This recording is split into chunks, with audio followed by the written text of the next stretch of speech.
Hindi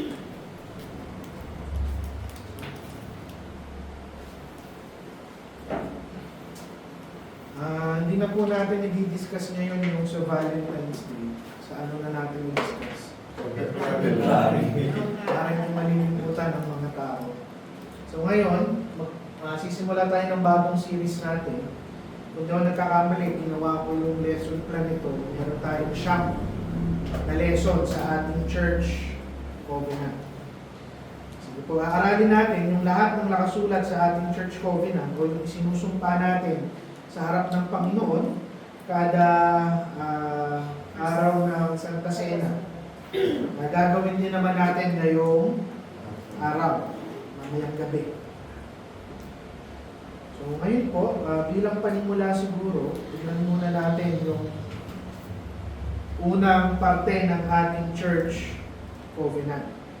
Sabi dito, bilang mga pinangunahan, gaya ng aming paniniwala at Espiritu ng Diyos, upang tanggapin ang Panginoong Kristo bilang aming tagapagligtas at sa pagpapahayag ng aming pananampalataya bilang nabautismohan sa pangalan ng Ama at ng Anak at ng Banal na Espiritu, ginagawa namin sa presensya ng Diyos, mga anghel at kongregasyong ito ng buong taimtim at may kagalakang pumapasok sa pakikipagtipan sa bawat isa bilang isang katawan ni Kristo. Sisimula po tayo ng ating Sunday School sa umagang nito. Siguro po manalangin tayo bago tayo magsimula. Panginoon, salamat po sa araw na ito, sa pagkakataong imayin namin ang sumpa na ibibigay namin sa inyo. Pinapangako namin sa inyo at sa bawat isang parte ng katawan ng Iglesia nito. Nawabok sa inyong puso at isipan namin at makita namin ang importansya nito, Panginoon. Maging paalala ang sarili nito na hindi po laro ang pagiging isang miyembro sa loob ng aming iglesia. Tawad na sa aming kasalanan, sa we pray. Sa English po, sino po makakabasa, isinend ko po ito sa inyo sa ating group ng isang araw. Lesson 1.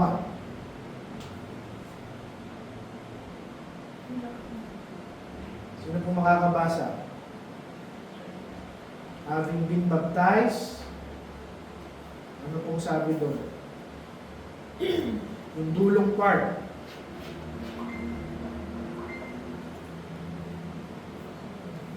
Wala po yun sa Bible. Charles, meron pa ba? Mapabasa niyo ba? Ako na lang ang babasa. Kasi yung ginagamit nating Tagalog, actually, translation lang naman yan ng English na meron tayo. Sabi sa English, we do now, in the presence of God, angels, and this assembly, most solemnly and joyfully enter into covenant with one another as one body in Christ. Sa napakaraming churches sa araw natin ngayon, sa napakaraming iglesia, marami sa mga tao na kung saan yung membership nila ay talagang nagiging casual na lang. Pupunta yung mga tao, magpa-participate sila, maglilingkod sila, and yet, wala silang malalim na sense ng obligasyon. Wala silang malalim na sense ng obligasyon para sa bawat isang parte ng ating iglesia. So, ang nangyayari, yung mga simbahan sa ating kapanahunan ngayon, ay nagiging lugar na pinupuntahan ng mga tao kesa grupo ng mga tao kung saan sila napapabilang. At alam naman natin na ang iglesia, hindi itong building na ito. Yung simbahan, hindi itong building na ito. Ang iglesia at ang simbahan ay yung bawat isang taong bumubuo sa ating iglesia. Pero hindi sinasabi ng church na kung saan, ay ng scripture na ang church ay isang lugar lang na ating pupuntahan. Simulat sa pool, sinabi na ng ating Panginoon na kung magiging miyembro ka ng isang iglesia, hindi ka lang miyembro by name, pero meron kang sinusumpaan at ipinapangako sa harap ng Panginoon at sa harap ng mga anghel at sa harap ng bawat isang tao na kabilang ng ating iglesia. Kaya nga sa ating serye, ang sabi doon, we most joyfully and solemnly enter into covenant with one another as one body in Christ. Ibig sabihin, yung church covenant na pinag-usapan natin, isi-series natin, makikita natin na kung saan hindi lang ito rulebook na kailangan nating sundin. Hindi ito inbensyon lamang ng tao para kontrolin ang bawat isa. Rather, it is a biblical expression para na ipakita natin kung paano mamumuhay ng may katapatan bilang mga miyembro ng katawan ng ating Panginoong Hesukristo. So yung lesson natin for lesson 1 today, ito ay magiging pundasyon ng lahat ng ipinapangako natin sa ating Panginoon at sa bawat isa sa tuwing magkakaroon tayo ng Santa Cena. So ngayon, makikita natin kung saan nagsisimula yung covenant. Pag sinabi natin covenant, anong ibig sabihin? Pangako. Pangako, actually hindi lang siya pangako. Promise. Kontrata. Kasunduan. Kasunduan. May legal aspect yung pagkakaroon ng isang covenant. Ibig sabihin, nagsisimula sa isang matinong commitment. At yung commitment na yun, ang sinasabi natin, solemnly and joyfully. Sa Tagalog, ang sinasabi natin, buong taimtim at may kagalakan. Masaya tayong gagawin yung ating pangako. Sabi doon, we do now enter into covenant. Ibig sabihin po niyan, our membership is intentional. Yung covenant natin, sinimulan natin sa isang malinaw at decisive na lengguwahe, talagang nagdedesisyon tayo, we do now. This tells us, sinasabi nito kaagad sa atin, na yung membership natin sa isang iglesia ay hindi aksidente. Hindi yan ina-assume. Hindi yan passive. Intentional kang gusto mong mapabilang sa katawan ng ating Panginoon kung sigurado na ikaw ay ligtas. At kung sino man sa atin ang sigurado na sa kanyang kaligtasan at hindi ka pa opisyal na miyembro ng iglesia, ang utos po ng Panginoon ay kailangan nyo mapabilang. At sa salita ng Panginoon, sinasabi dito, hindi ka lang nagdi-drift into commitment. Imposible na unti-unti ka lang nagko-commit. Hindi. Pag sinabi mong actually commitment, say for example, sa asawa mo, hindi naman pwedeng aksidente ka lang naging committed sa iyo, asawa. Intentional kang committed. Yung Israel, hindi sila casually naging bansang pinili ng ating Panginoon. Intentional yun. Yung mga mananampalataya sa Church ng Acts, hindi sila basta-basta lang umaattend and one day naging parte na sila ng iglesia. Hindi. Intentional sila, gusto nila, nagpabautismo sila. Ibig sabihin, talagang ipinakita nila yung commitment nila the moment na sumama sila at sumanib sila sa isang iglesia. Naman na yung application ng church covenant. Yung intro pa lang to ng ating church covenant. Pinapakita niya na yung membership ng bawat isa, ibig sabihin, hindi ka lang bisita. Hindi ka consumer, hindi ka lang nag-o-observe, hindi ka lang nakikinig, parte ka ng iglesia ito. At kung nagpabautismo ka, naging miyembro ka, walang pumilit sa'yo, ikaw yung pumili na makiisa sa katawan ng ating Panginoon. Ibig sabihin, sa Acts 2:41 to 42, para meron po tayong supporting verses. Baka sabihin nyo, ay inimbento lang natin ang ating church covenant. Sabi doon, then they that gladly received this word were baptized, and the same day they were added unto them about 3,000 souls. And they continued steadfastly in the apostles' doctrine and fellowship, and in breaking of bread, and in prayers. Sabi doon, yung 3,000 naligtas sa kanilang kapanahunan, hindi sila naligtas lang. Nung nasigurado nila yung kanilang kaligtasan, yung 3,000 yun, sila ay nabautismuhan.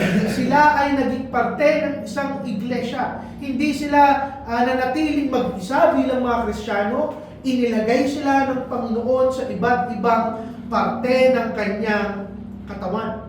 Pero hindi natapos sa pagbabautismo. Anong sabi doon? Nagpatuloy sila sa doktrina ng mga apostol, nagpatuloy sila sa fellowship, pag sinabi natin fellowship, pagtitipon, nagpatuloy sila in breaking of bread, ano yun? Lord's Supper. Nagpatuloy sila sa panalangin, yung prayer meeting. Lahat yun ginagawa ng mga miyembro ng Acts chapter 2. Ibig sabihin, kung magiging miyembro ka o parte ng iglesia ito, kung mababautismohan ka sa iglesia ito, ipapakita mo na involved sa membership mo yung commitment mo sa ministeryo ng ating Panginoon. Acts 5:13. And of the rest, there's no man joined himself to them, but the people magnified them. Sabi doon, kung naligtas ka, you join oneself to a church. At yung pagsanib mo sa isang iglesia, recognize yan at seryosong act, seryosong aksyon. At hindi yan dapat minamaliit. Romans 12:5, so we being many are one body in Christ, and everyone members of one another. Romans 12:5. Sabi doon, tayong mga mananampalataya, dinedescribe tayo as members of one another. Ibig sabihin, yung membership natin mutual. May pagkakaisa tayo. At hindi lang ito, marami kasi ang tingin sa membership mo sa katawan ng Panginoon ay spiritual lang o theory lang. Pero hindi. May practical na aspeto ang pagiging miyembro sa loob ng iglesia. Anong ibig kong sabihin? Kung mababautismuhan kayo dito, say for example, si Nanay Vilma o si Kuya Andy, kung sigurado na sila sa kanilang kaligtasan at nabautismuhan sila at naging parte ng ating iglesia, hindi pwede na kung saan ay sa pangalan lang yung pagiging miyembro. Lahat ng magiging miyembro at lahat ng miyembro ng iglesia nito, kaya niyang sabihin na ito ang aking iglesia. Ito ang katawan ng Panginoon kung saan ako napapabilang. Ito yung mga taong katulad ko, responsable ako, and I will be held responsible. Dahil committed ako at may commitment ako the moment na ako ay magpa-bautismo. Ito yung klase ng commitment na sa tenga ng mga tao ngayon, masyadong mabigat. Dahil ang gusto nila, pag umattend sila ng church, this is something casual. Social group. Pero tinuturo sa atin, biblically, yung bigat ng pagiging miyembro, yung bigat ng ministeryo, ito yung pinaka-liberating, pinaka-masarap sa pakiramdam, nakakapagpalaya. Dahil pinapalitan niyan yung uncertainty mo ng katapatan at yung pagiging mag-isa mo, that you now belong at kasama ka at parte ka ng isang buhay na katawan ng ating Panginoon. Meron bang question sa paliwanag ko dun sa sinabi natin, we do now enter into covenant? Malinaw po? Yun yung sinusumpaan natin. Introduction pa lang ng ating church covenant, mabigat na. Pangalawa, ano pa yung sinasabi natin? Hindi ka basta nag-enter into covenant. Bago yun, ang sinasabi natin, in the presence of God, angels, and this assembly. Sa Tagalog, ang sabi doon, ginagawa namin ngayon sa presensya ng Diyos, mga anghel, at ng kongregasyong ito. Hindi natin sinasabi na sa tuwing nanunumpa tayo sa Panginoon at sa harap ng iglesia, hindi natin sinasabi nagsusumpaan kami sa harap ng bawat isa. Hindi natin sinasabing nagsusumpaan kami sa harap ng kongregasyon namin. Sabi doon, nagsusumpaan tayo sa presensya ng Panginoon, ng mga anghel at ng ating kongregasyon. Ibig sabihin, kapag nag-enter tayo sa covenant, sa pangako natin, sa bawat isa at sa ating Panginoon, hindi ito isang private decision. Ibig sabihin, hindi lang yan sa atin. Hindi lang yan para sa'yo. Ang sabi doon, before God. Sa harap ng ating Panginoon. Ibig sabihin, Panginoon mismo yung witness sa pangako mo sa iglesyang ito.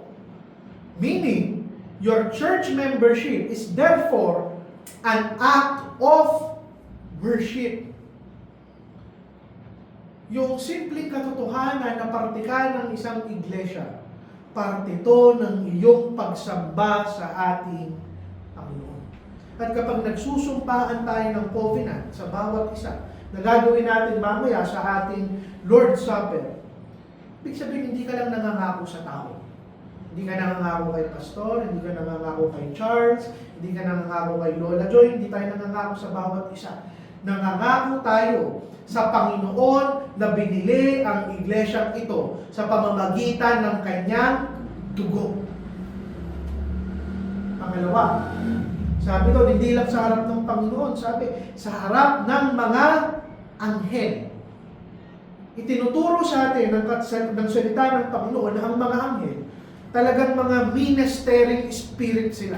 Sila yung nagwi-witness sa kagandahan, sila yung nagpapatotoo sa kagandahan ng pagkilos ng Panginoon sa bawat isang buhay at sa bawat isang iglesia.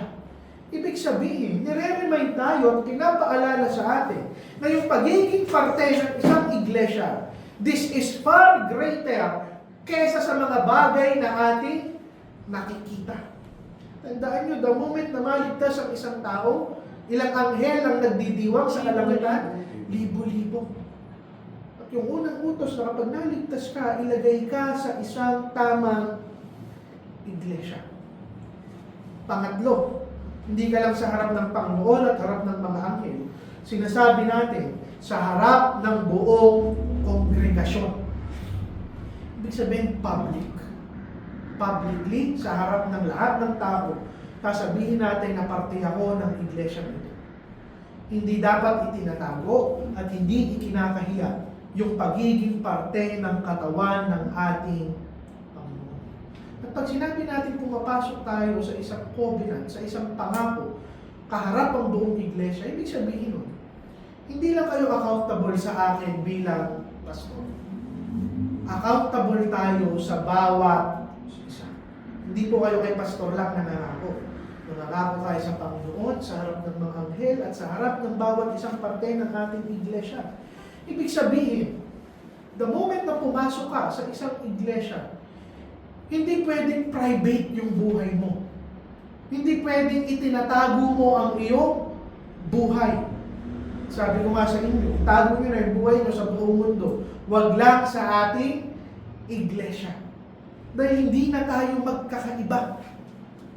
And the sacred context teaches us na kung manunumpa ka sa harap ng Panginoon, sa harap ng mga anghel at sa harap ng buong iglesia, matakot tayo na baliin yung ating pangako.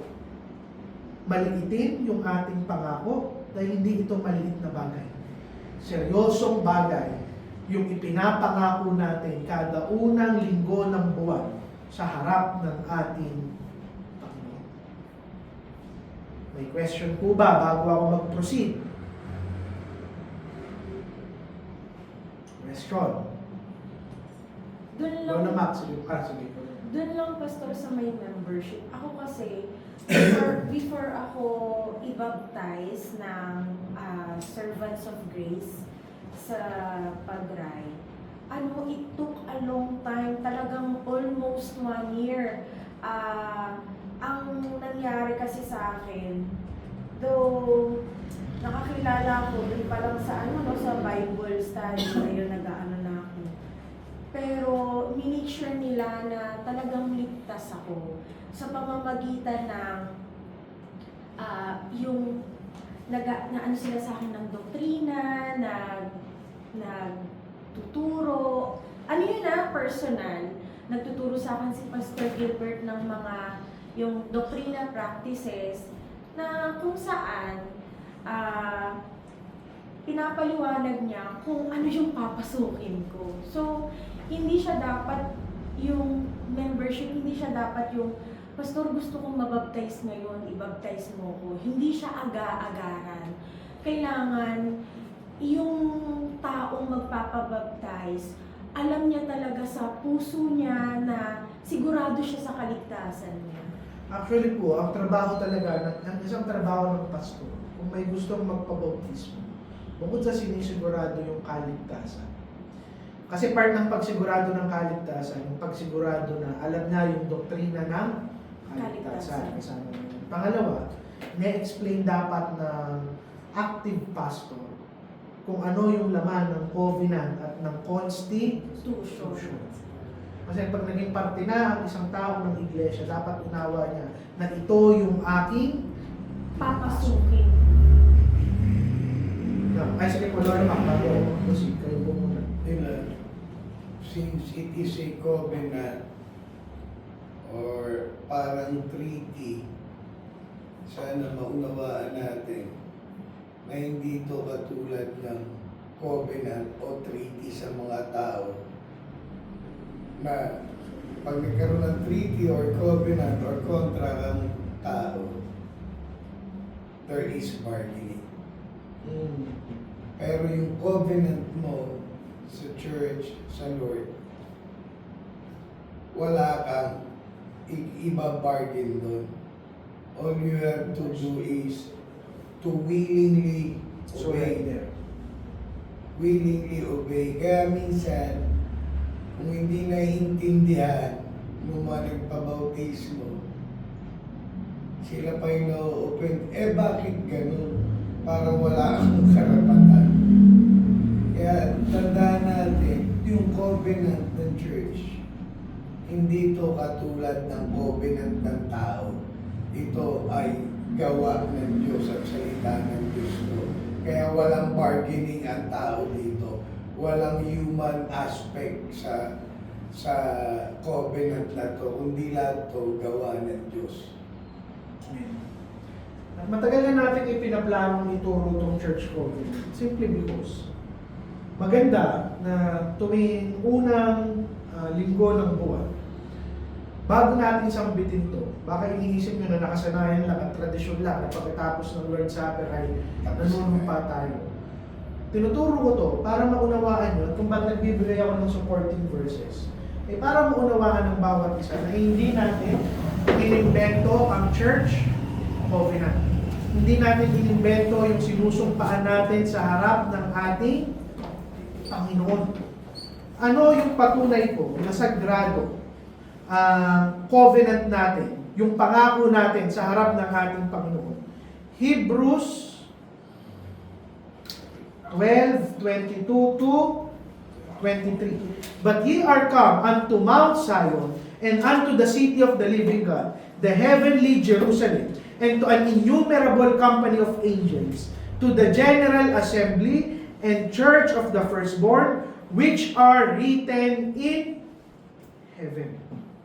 Ibig sabihin, yung ipinangako natin na binabasa natin pagkatapos ng Lord's Supper, ipinapakita sa atin na yung worship at commitment natin at yung pakikiisa natin sa loob ng isang iglesia, commitment ito na inilagay natin sa harap ng Panginoon, sa mga anghel, and this is not an earthly meeting. Ecclesiastes 5, 4 to 5. When thou vowest a vow unto God, defer not to pay it. Better is it that thou shouldest not vow, than thou shouldest vow and not pay. Anong sabi doon? This is a covenant language. Kapareho yan ang isinusumpa natin kada Lord's Supper. Sabi doon, maigi na huwag kang gumawa ng pangako sa Panginoon, huwag kang manumpa sa ating Panginoon kung hindi mo yan kayang bayaran, hindi mo kayang tuparin. God takes our promises seriously. Especially those na ginawa natin sa Kanyang harapan. May tanong po ba? Sa number 2, bago tayo mag-proceed sa susunod na parte ng ating church covenant. Pastor, pwedeng pabalik sa number 1. Kasi nag-a-align siya dun sa point 2. Siguro inuna dyan yung membership is intentional. Kasi parang security na rin or reminder sa pastor at saka sa church na huwag ka agad-agad na mag-baptize nang hindi mo alam kung ano ba siya, kung talagang ligtas ba siya. Kasi Kaya siguro yun yung inuna. Kasi dapat alam niya na sagrado yung pinapasok niya at bilang isang miyembro at parte ng katawan ng Panginoon, kailangan alam niya at gampanan niya rin yung parte niya. Yun. So talagang connected. Ulitin ko po, sabi ko nga sa inyo, ang isang trabaho ng isang active pastor ay ma-interview, makausap, masigurado yung mga doktrinang hawak ng isang tao. At higit sa lahat, maipaliwanag itong covenant at constitution ng ating church bago tayo mag-bautismo. Dahil hindi, kumbaga hindi biro yung pinapasok natin. The moment na nanunumpa tayo every after Lord's Supper. Ngayon, basahin ulit natin yung ating church covenant. Sabi dito, ginagawa namin ngayon, ito yung binabasa natin tuwing Lord's Supper, sa presensya ng Diyos, mga anghel at ng kongregasyong ito. Ang kasunod doon, ng buong taimtim at may kagalakang pumapasok sa pakikipagtipan sa bawat isa bilang isang katawan ni Kristo. Sa English, ang sabi doon, most solemnly and joyfully enter into covenant. Nandun yung salita sa English, solemnly and joyfully. Ibig sabihin, sa tuwing nangangako ka at nanunumpa ka sa harap ng ating Panginoon, hindi mo yan gagawin basta-basta. That is why, kapag Lord's Supper, hindi rin natin pinapahintulutan na basta-basta tayo magte-take ng Lord's Supper sa ating mga sarili. Nagbibigay tayo ng 1 minutong katahimikan upang masigurado na tama ang ating mga kalagayan, ating mga puso. Ibig sabihin, bago ka manumpa sa ating Panginoon, sisiguraduhin mo that you commit with the right heart. Ito yung point number 3 natin. Yung covenant, yung panunumpa na ginagawa natin sa harap ng Panginoon, ng anghel at ng kongregasyong ito. Tama dapat yung ating mga puso.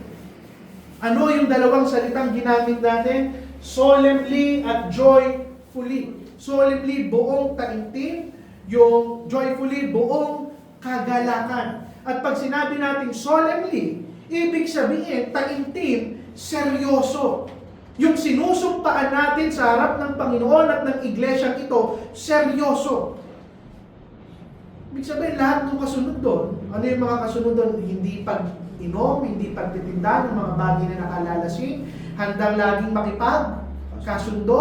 Kung aalis man tayo sa iglesyang ito, lilipat tayo sa isang iglesia na tama. Ano pa? Kaaya-ayang pananalita, pamumuhay ng tama. Napakarami yung sinusumpaan natin sa ating Panginoon. At yung covenant na ito, dahil binabanggit natin na solemnly we enter into this covenant, siseryosohin dapat natin yung responsibilidad, yung sakripisyo, yung pasensya, yung pagpapatawad, yung pagpapagal. And every time na sumusumpa tayo sa ating Panginoon bilang isang parte ng iglesyang ito, hinahanda tayo niyan sa realidad ng ating mga buhay. Now, hindi natapos dun sa salitang solemnly. Ang sabi dun, joyfully. Pwede kang maging solemn. Pwede kang maging seryoso. Pwede kang maging stricto na tutuparin mo yung lahat ng ipinangako mo sa ating Panginoon. Natutuparin mo yung covenant membership sa iyong iglesia. At the same time, kahit gaano ka ka-stricto at magawa yung mga bagay na ito, maaaring hindi maging katanggap-tanggap yung pagtupad mo sa pangako mo sa ating Panginoon kung hindi ka masayang ginagawa ang mga bagay na ito. Yung magkaroon ng isang tamang puso sa panunumpa sa harap ng Panginoon, hindi yan out of duty. Hindi yan out of obligation. Nanggagaling yan sa isang pusong iniligtas ng ating Panginoon. Ano yung punto? Hindi mo pipilitin yung sarili mo na kailangan kasi nanumpa ako. Kasi minsan sa atin, yung covenant, yung kontrata, kumari sa trabaho, wala akong choice eh. Kailangan magtrabaho 8 hours a day. Kasi may pinirmahan ako. Pero dito hindi. Hindi mo pinipilit yung sarili mo dahil may duty ka o may kailangan kang gawin. Nagre-respond ka lang sa kung ano na yung ginawa ng Panginoon para sa'yo. Ibig sabihin, dapat may kasiyahan ka. Kung yung commitment mo bilang isang Kristiyano, resentful ka, napipilitan ka, malungkot ka, hindi eh. The moment that we enter into the church covenant, hindi natin pwedeng sabihin, kailangan kong maging matapat. Hindi. Kailangan natin sabihin, I get to belong to Christ's people. Mapalad ako at inilagay ako ng Panginoon sa isang covenant. Yung totoong joy, yung totoong saya sa paglilingkod sa Panginoon sa loob ng isang iglesia, hindi yan nanggagaling sa comfort. Sa saya, pero sa commitment na nanggagaling sa pag-ibig natin sa ating Panginoon. Now, bibigyan natin ng supporting verses para alam natin tama yung sinusumpaan natin kada linggo sa harap ng ating Panginoon. Psalm 2 verse 11. Sabi doon, serve the Lord with fear. Takot. Pero sabi doon, and rejoice with Trembling. kabisado terms. Aral ito sa chapter 2. Ibig sabihin, yung biblical worship, ipinagsasama niya yung takot mo sa Panginoon at yung saya mo sa harap ng ating Panginoon. Ibig sabihin, tama yung salitang ginamit natin, solemnly and joyfully. Yung pagiging solemn, yung pagiging taimtim, yung pagiging seryoso, yung nagpapakita ng takot mo na may kahalong respeto sa ating Panginoon. Yung joyfully, yung nagpapakita ng saya mo sa paglilingkod mo sa ating Panginoon. Anong sabi sa 2 Corinthians 9:7? Even sa tithes mo, anong sabi doon? God loveth a cheerful giver. Ibig sabihin, na kahit sa finances natin, masaya ang Panginoon na makita kang masayang sumusunod sa Kanya. Not out of duty. Nehemiah 8:10. For the joy of the Lord is your strength. Gusto natin ng isang bagay na magsusustain sa atin, magsusustain sa katapatan, sa pagpapagal natin, yung magtutulak sa atin sa pagtagal. Anong sabi doon? Ang kalakasan natin ay yung kaligayahan natin sa persona ng ating Panginoon. Yung covenant ng isang tunay na Kristiyano, masaya yan dahil nag-uumapaw lamang yan sa grasya ng Panginoon at hindi sa kanyang obligasyon. Question po or insight bago tayo magpatuloy.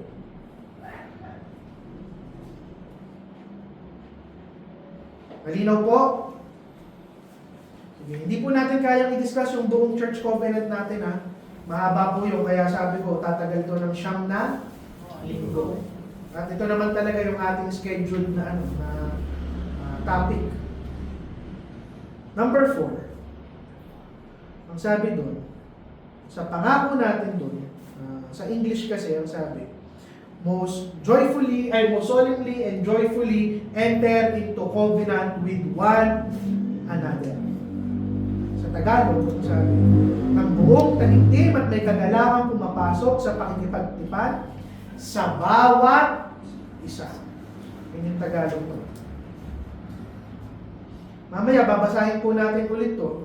At nawa, the moment na mag-Lord Supper tayo, mabigyan natin ng ibang lalim yung pagsumpak natin sa harap ng Panginoon. Ibig sabihin yan, pag sinabi mo with one another, our church covenant is mutual. Our membership and our covenant is mutual. Ibig sabihin, the covenant does not describe a one-sided relationship. At magugulat ka na ito rin yung itinuro natin sa Saan? Anniversary Anniversary na? ng history. Historic Grace Baptist Church. Siguro hindi ko na kailangan magbigay ng supporting verses dito. Doon pa lang sa itinuro natin last Sunday dito sa church at sa church ng Angono, makikita natin na kung saan talagang mutual yung sumpaan ng bawat isa. Hindi ito one-sided. Pag sinabi natin hindi one-sided, hindi nangangako ang mga miyembro sa kanilang pastor. Hindi nangangako ang pastor sa mga miyembro lamang. Nangangako tayo sa bawat isa. It is with one another. And our covenant is not one-sided. Hindi pwede na kung saan. Anong sabi natin, Charles, last Sunday sa Angono?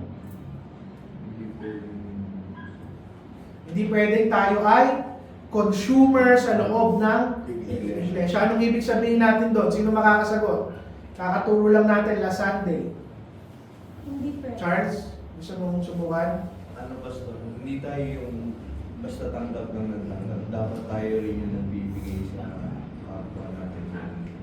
Kung ano yung mabibigay nating comfort sa bawat isa. Sino pa po? Hindi tayo consumer, dapat tayo yung pinanggagalingan din ng blessing, ng comfort, ng mga spiritual talents. Hindi lang tayo basta uupo sa church. Lolo Mac, gusto niyo po, Lola Joy, Robs, Ibang point lang, tatanong ko sana si sino po? Yung salitang mutual ba, Pastor, means na kung ikaw ay isang Pwede naman po. kaanig ng Sarap. isang iglesia at may ginawang ka ng mali, pangit, o nakapanakit ka. Yung mutuality ba niya na sinasabi mo means na hindi lang doon sa isang tao nagkasala directly, kundi sa buong iglesia ka rin nagkamali. Totoo po yun. Actually, kahit wala kang gawang kasalanan sa iba, say for example, pwede ka kasing magkasala sa iyong sarili lang. Diba? Wala kang ginagawang Immoral. Hindi naman immoral. Kasi pwede kang gumawa ng immoral na wala kang nasasaktan. Say for example, may isang single na Kristiyano. Wala pa siyang asawa. Gumawa siya ng immorality. Wala siyang nasaktan nun. Sarili niya lang ang kanyang nasaktan. Sa sarili niya lang siyang nagkamali. Kasi sabi sa Biblia, kung gumawa ka ng immoralidad, ang unang-unang mong sinasaktan ay ang iyong sariling katawan. Hindi siya nakasakit ng kahit sino man. Pero hindi niya pwedeng sabihin na hindi niya nasaktan ang iglesia. Dahil ang sabi dito, with one another. At yung mga, sige nga, ipa-flash ko nga ulit. Kasi ito ang series natin.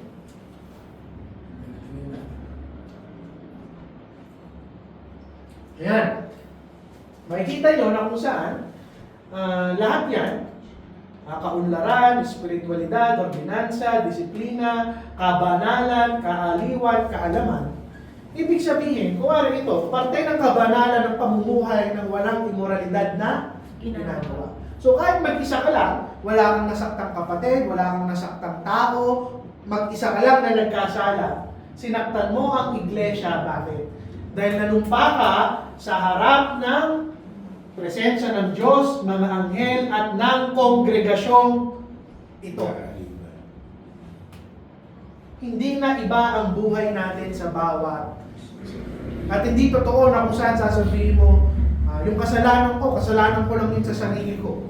Kasalanan ko lang yun sa pamilya ko. Kasalanan ko lang yun sa asawa ko. Labas ang iglesia rito. Hindi. Dahil ipinapangako natin sa harap ng Panginoon at ng kongregasyong ito, na gagawin natin yung lahat ng bagay na ating sinusumpaan. At ang masakit, although maganda yung mutual na pare-pareho tayo na nagtutulungan, may negative side din yun. Tama po si Lolo Ma. Dahil pag nagkasala ka, huwag mong isipin na ikaw lang yung papaluin ng Panginoon. Dahil nanumpa tayo, hindi individually, pero isang buong iglesia, may magiging pagkukulang din ang iglesia. Corporate pastor. Either kinonsinte, or pinabayaan, o hinayaan, o nanahimik lang yung iglesia, kaya natuloy ang isang kasalanan, o hindi tinanggal ang isang tao sa kanyang membership. Kaya kung maaalala nyo, pagkatapos ng disiplina at hindi pa sumunod ang isang tao, anong ginagawa natin? Termination. Katulad na lang ng ginawa natin sa isa nating kapatid. Dahil ayaw nating madamay yung iglesia sa palo ng ating Panginoon. Pero ibig sabihin din yun, ang magandang side naman dyan, dahil mutual ito, may responsibilidad tayo sa bawat isa. Babantayan natin ang bawat isa, i-encourage natin yung bawat isa, i-correct natin yung bawat isa. At anong sabi sa Galatians 6:1? We bear each other's burdens. We bear with one another. Pero, babalik pa rin tayo sa itinuro natin sa Anguno. Sa text na pinili nila Pastor Dave, the ministry of one another, it means hindi ka isang consumer. Kung sinusumpaan mo to sa harap ng ating Panginoon, hindi ka pwedeng consumer sa loob ng church. Pag sinabi mong consumer, anong ibig sabihin nun? Bumibili, tumatanggap, kumakain.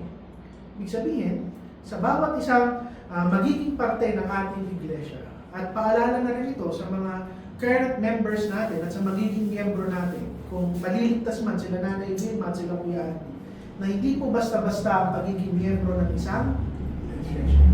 Pag sinabi natin hindi tayo consumer, hindi tayo papasok sa isang church thinking ano ang aking makukuha. Ano ang makukuha kong comfort, ano ang makukuha kong encouragement, ano ang makukuha kong correction, ano ang makukuha kong pagbuhat ng iba sa akin. Ang thinking hindi ganoon. We are not consumers. Ano ang mabibigay ko sa iglesia? Paano ko babantayan ng kapatid ko? Paano ko mag-encourage? Paano ko mag-correct? At nilinaw natin doon sa Anguno noon, nang sabi natin, even, do not assume na the ministry of one another is just for the pastors. Narinig nyo kung gaano kalakas yung amen ni Pastor Dave nung sinabi ko na kailan nyo huling in-encourage ang inyong pastor? Kailan nyo huling kinorek ang inyong pastor? Sabi nga ni Pastor Dave kagabi, nandun siya sa bahay namin.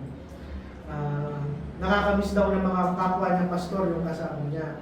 Kasi minsan, yung mga miyembro niya, nag-aalangan daw siyang i-correct at i-review. Minsan siya pa daw magsasabi sa mga miyembro niya na, oh, nakita mo yung ginawa ko? Di ba mali yun? Bakit hindi mo ako kinapa? Ang point ni Pastor Dave, although biro yun kagabi, may responsibilidad tayo sa bawat. Kung ang line of thinking natin ay ano ang makukuha ko sa church, hindi tayo nagiging parte talaga ng ating church. Dahil ang pinapangako natin, every Lord's Supper, we do solemnly and joyfully enter into covenant with one. And Christianity cannot be lived in isolation. Yung paglago ng halayarian sa isang matinong relasyon, unang-una sa ating Panginoon. Pangalawa sa ating iglesia. At yung sanctification nangyayari yan sa community ng bawat isang mananampalataya. And do not think na kayo lang ang isa-sanctify at i-edify ni pastor, ng inyong mga pastor. Pastors are not perfect. Lahat tayo ay nasa proseso ng tinatawag nating sanctification at edification. To covenant with one another, it means we are ready to say that I will not walk alone and I will not let you walk alone. Mutual commitment yan na iniingatan ang iglesia from neglect and abuse. At walang kahit sino ang mas mataas sa accountability kahit si pastor. At kahit si pastor ang magkulang, kailangan niyong i-correct si pastor. Amen. Okay? Hindi ko nasasabihan sa church na, nakita mo yung ginawa ko. Pag may nakita kayong mali, itama niyo ko. Malinaw? At ganoon din ang gagawin ko sa bawat isa. Question po. Inside. Hello, Pastor. So, ang Kristiyano, hindi siya parang dapat magnet na idodro niya lang palapit lahat sa kanya at hindi naman siya maglalabas para sa iba. I mean, siguro kung sa pag-aaral, kahit nag-aaral ka, dapat yung natututunan mo, isinishare mo rin sa mga kapwa mo Kristiyano. Amen. Dapat gano'n. Ngayon, kung materially blessed ka, You share. mag-share ka pa rin sa mga kapatid mong alam mong nangangailangan. Spiritually blessed ka, lagi ka nag-aaral, you share. Kaya hindi para pwedeng magnet ka lang na lahat lang didikit sa'yo, tapos wala kang iniimit na iba. Ako naman, may napakinggan ako. Nakalimutan ko lang sino yung speaker. Pero ang sabi doon, yung pag-aaral ng salita ng Panginoon, hindi lang yan gawain ng isang pastor. Kasi makakatulong tayo bilang miyembro sa edification ng bawat isa kung alam natin kung ano nakasulat sa scripture. For example, may kalokohan na pala yung pastor natin. Pero dahil hindi natin, example lang, hindi natin siya kinokorek kasi hindi natin alam kung ano yung nakasulat sa Bible. And alam naman natin na the more na magbasa tayo ng salita ng Panginoon, nagkakaroon tayo ng wisdom and discernment. Sa pamamagitan nun, makakatulong pa rin sa edification at sa fellowship ng bawat isa na we can correct each other, we can rebuke each other with wisdom. Sige po, tuloy na natin sa huling part ng first lesson natin. Sa bawat isa, hindi po yan period. Anong katuloy? Bilang isang katawan ni Kristo. Sa English, ang sabi doon, as one body in Christ. Meaning, being part of the church, it is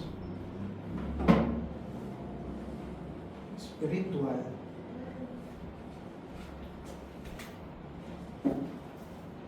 not social. Yung covenant natin, siguro ito po yung pinakamahalagang punto doon sa intro ng ating church covenant. Yung covenant o yung pagsumpa na ginagawa natin, it grounds everything in Christ. Pagiging katawan natin, hindi yan, sabihin mo na, i-assume mo na body tayo, buhay ang iglesia. So what? Kung hindi yan nagbebelong sa ating Panginoong Jesucristo. Pinakamahalagang bagay na kailangan natin matutunan kung bakit tayo sumusumpa sa mga bagay na ito. Nagagampanan natin personally, congregationally, bilang isang miyembro ng isang iglesia, it is because we are one body in Christ. Hindi isang social group ang church. Hindi tayo magkakaibigan lang, hindi tayo magbabarkada lang, hindi tayo nagsasaya lang, hindi binuo ang church sa personalidad ng mga pastor, hindi sa kultura, hindi sa preference, hindi sa convenience, hindi sa comfort. Nagsasama-sama tayo dahil pare-pareho tayo ng ating Diyos. Pare-pareho yung Diyos na sinasamba natin, pare-pareho yung Diyos na nagligtas sa atin, pareho yung kaligtasan natin, pareho tayong binili ng dugo ng ating Panginoong Jesucristo. Anong sabi? One faith, one Lord, one baptism. Iisa yung pananampalataya natin. Iisa yung Diyos natin. Iisa yung pamamaraan ng bautismo natin. Ibig sabihin, espiritual ang isang iglesia. Ganon kalalim yung pagsusumpa natin sa harap ng Panginoon at ng anghel at ng kongregasyon ito. It is not to be taken lightly. To belong to the church is to belong to Christ's body. At pag sinabing body, kung bakit katawan yung sinabi, dahil ang katawan buhay, dikit. Hindi naman pwedeng yung kamay mo gumagalaw, hindi nakadugtong sa katawan mo, magkakaugnay, purposeful. At kapag may isang miyembro nagsasuffer, lahat tayo nagsasuffer. At pag may isang lumalago, lahat tayo nagbe-beneficio. And that is why we are one body in Christ. Yung katotohanan na ito ang humuhubog sa kung paano natin tatratuhin ang bawat isa sa loob ng ating iglesia. This also means that because we are one body, ikaw, pag sumakit ba yung kamay mo, puputulin mo kasi masakit? Hindi. We do not abandon the body when it becomes difficult. Kung ikaw may sakit at nasasaktan yung kamay mo, hindi naman pwedeng susugatan mo lalo. Hihiwain mo at puputulin mo, hindi. Kung may masakit sa katawan mo, anong ginagawa mo? Inaalagaan. Ginagamot. We care for it because it belongs to our body. Higit sa lahat, isinusumpa natin yan sa harap ng Panginoon at ng anghel at ng kongregasyon ito. Ano yung supporting verses natin? 1 Corinthians 12:2. For as the body is one, hindi ko nababasahin ng po, for as the body is one, so also is Christ. For by one Spirit are we all baptized into one body. Itong verse na to, sinusuportahan yung sinasabi natin, na yung church ay hindi isang social club, hindi isang human organization na hino-hold together ng preference natin, ng kagustuhan natin, hindi. Isa itong spiritual na katawan na binuo ng ating Panginoon. Ephesians 4:15 to 16. But speaking the truth in love, from whom the whole body fitly joined together. Meaning, Panginoong Jesucristo mismo at ang katotohanan ng kanyang salita ang nagsusustain at nag-unite sa isang church. At ino-honor natin yung disenyo ng Panginoon kung magiging matapat tayo sa sinusumpaan natin sa kanyang harapan. Ulit, Colossians 1:18. And He is the head of the body, the church. Hindi si pastor yung ulo ng katawan ng ating church, kung hindi ang ating Panginoon. Meaning, our loyalty is not to the pastor. Our loyalty to the church is just a reflection of our loyalty to Christ. Dahil sino ang ulo ng iglesia? Ang ating Panginoong Jesucristo. At itong unang lesson natin, nire-remind tayo na yung covenant natin, yung pagsumpa natin bilang mga miyembro ng ating iglesia, hindi ito tradisyon tuwing Lord's Supper. Hindi ito formality tuwing Lord's Supper. Inuulit-ulit natin yan. Actually, dapat nga isang beses lang talaga yan susumpahan. Pero inuulit-ulit natin yan upang ipaalala sa bawat isa that this is a holy commitment. To enter into covenant. Bibigyan ko na isang example sa ating conclusion. Saan pa pumapasok sa isang covenant ang isang tao bukod sa church? Sa harap ng tao? Marriage. Marriage. Marriage is a covenant. Sabi ko nga, kapag nagkakasal ako, hindi ito kontrata. Covenant mo to sa harap ng Panginoon at sa harap ng iyong asawa. And if you enter into a covenant in marriage, anong ibig sabihin mo? Kuwari kami ni Lori kinasal. Ibig sabihin no, naniniwala ako that I belong to Lori.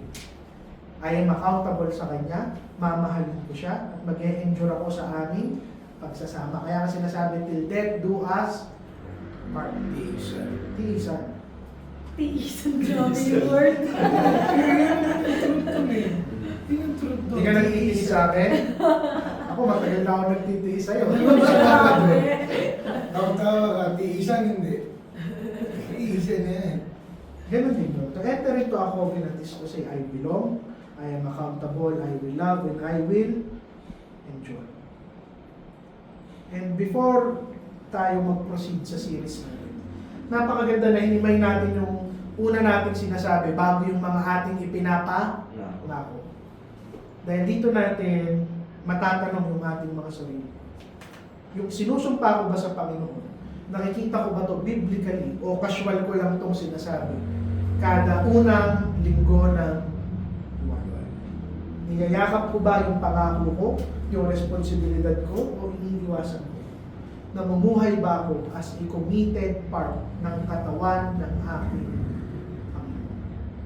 At yung covenant na ito, it calls us to a higher calling.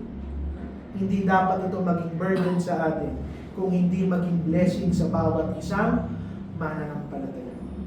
And when believers covenant together faithfully, yung ating iglesia, nagiging lumalago yan in the sense sa kung paano talaga ito dinisenyo ng ating Panginoon. At anong ibig sabihin ko ron? Isang buhay na testimony ng Panginoon sa isang sira at nabubulok na mundo. 11:10, sakto tayo, 1 hour, 10:10 na tayo nag-start. Sige po, last 3 minutes for insights or questions. Kaya kanina, Pastor, di ba nabanggit ko yung responsible ka hindi lang sa sarili mong pagkakamali o nagawang kasalanan. Responsible ka sa lahat ng iba pang members sa nagawa mo kahit hindi naman directly makaka-apekto sa kanila. Pero nung inano natin tong Colossians, Christ being the head, mas malaking pananagutan ngayon sa Panginoong Jesucristo. Kaya mas mabigat pa rin talaga lumalabas yung ating covenant sa ng church covenant. Hindi talaga to biro-biroan. At magandang point po yun. Ibig sabihin, part ng ating body ang ating Panginoong Jesucristo. Kaya kung pasura yung isang daliri ko, sumasakit yung ulo ng Panginoon sa akin. I mean, directly talaga, medyo pag-isipan natin maigi. Kailangan natin magseryoso. Kaya maganda po itong series na to kasi mamaya naman. Kasi this also reminds us But, we are not playing church. Ito yung lalo kong inuulit-ulit sa inyo. Simula nung ma-organize tayo, hindi tayo naglalaro bilang isang iglesia. Hindi tayo nagpapanggap na iglesia. Tayo ay tunay na iglesia. Regardless kung maliit pa tayo ngayon o hindi, tunay na tayong iglesia. At kailangan natin seryosohin yung sinusumpaan natin, sabi natin, sa harap ng Panginoon, ng mga anghel at ng kongregasyong ito. Malinaw po? Charles, question. Inside. Dogs, question. Inside. Lola Joy. Nanay Vilma, naintindihan po natin yung lesson natin. Kuya Andy, po, may tanong po kayo? Baby, may tanong ba? Okay, sige. Kung wala na po, ano na lang po tayo ha? 2-minute break. Manalangin po muna tayo sa pagtatapos. Panginoon, salamat po sa natapos namin gawain. Sa serye namin, Panginoon, patungkol sa aming Church Covenant. Dalangin ko, Panginoon, na sa pagsisimula namin ng bagong serye sa taon ito, ay mas malumalim ang pag-unawa namin sa responsibilidad namin bilang inyong katawan, bilang mga mananampalataya na tumumpa sa inyong harapan, Panginoon. Patawad nawa sa aming mga kasalanan. In Jesus' name we pray. Ayan po. Bale, sa unang linggo ng Feb, magpo-post tayo dito sa Church Covenant at ipipick up ulit natin yung sa Valentine's Day. Naisip ko nga dapat hindi pala natin diniscuss yung Halloween last Sunday. Pero kasi mas magandang simulan to sa bagong taon. Okay? Sayang.